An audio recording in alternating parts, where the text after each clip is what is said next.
Minneapolis airport, they still had a mound of snow from this winter. It was still there. It had some sand over it, but it was still there. Now, I think the way it works here, after 3 days of 90-degree temperatures, the cooling shelters will open here. Russ, yeah, and it's called a heat wave officially, too. Right. Yeah. So, do we get there? That's a big question. Yeah.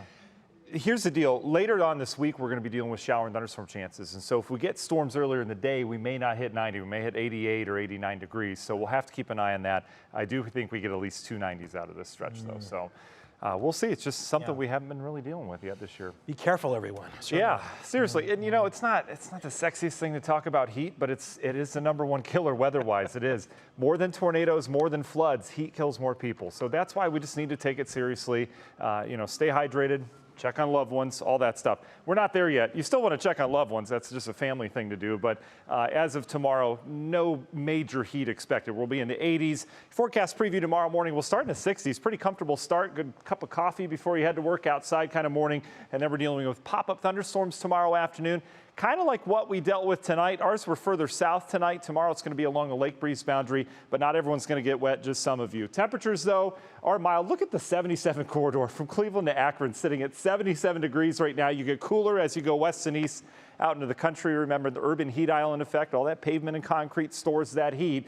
We've got calm winds. Winds will be pretty light tomorrow as well. And we've got dew points that are starting to climb. They were in the low 60s today, indicating a little humidity. But notice we're starting to bring some mid and upper 60s to near 70 degrees in Sandusky. That's the tropical stuff. And that tropical air, it's not far off. You can see down to the south, it really is concentrated out in the plain states up towards Minneapolis, as Russ was saying, as they're going to have some heat and humidity up there. We've sparked some showers and thunderstorms, couple waves in this pattern, mainly driven by daytime heating. So once that heating goes away, you lose a lot of this, but a pretty good wave in the atmosphere moved through southern Ohio today. Lots of flooding near Columbus out of that. We had some cells just south of our area near Coshocton County, picked up some flooding and some heavy rain. Tuscarawas County, though, you were on the northern fringe of this, so we had a downpour. It would dry out. Downpour, dry out. We had a lot of lightning with this as well, just south of you. Most of that coming to an end. Still some pretty decent downpours as you get just south of New Philadelphia, down towards Janeda Hutton and Port Washington, seeing some heavy rain right now. Still some flashes of lightning as well. This cell just south of Walnut Creek will stay south of Holmes County.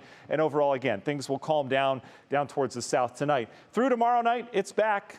Wildfire smoke from Canada. This is going to be brief, but we've got an air quality alert through tomorrow night. This is what we've been showing you all day. A little brief puff of smoke coming in off of wildfires. Again, we're going to be dealing with this on and off. But tomorrow, air quality is going to go down a little bit. It's going to be hazy outside once again. But by Wednesday, with that south wind coming in, that's going to push everything out.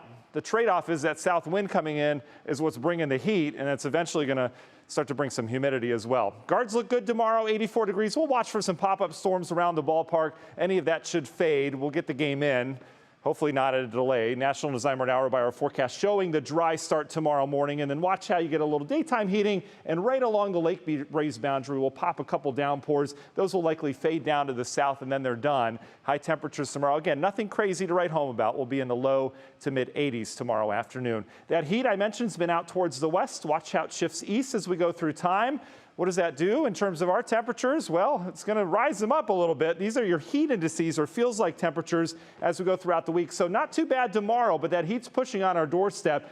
Here it comes, and this is Cleveland with the lake breeze, so 82 will be a little bit warmer inland. But Thursday into Friday, that's when we start to get hot. Not the core of it where we're at 110, but it's going to feel like the mid, maybe even upper 90s at times. Thursday, Friday, and maybe even Saturday, depending on the passage of that front. And it comes with thick humidity as well. That humidity really ramps up Wednesday night into Thursday.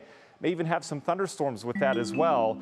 It could be on the strong side Wednesday on into Thursday as well. Union Home Mortgage 10-day forecast. I've got us at 90 on Wednesday, near 90 on Thursday, depending on when the storms hit. And then our hot day right now looks to be Friday before we cool things off. Back to more comfortable readings in time for the weekend. Russ. All right, Matt, thank you.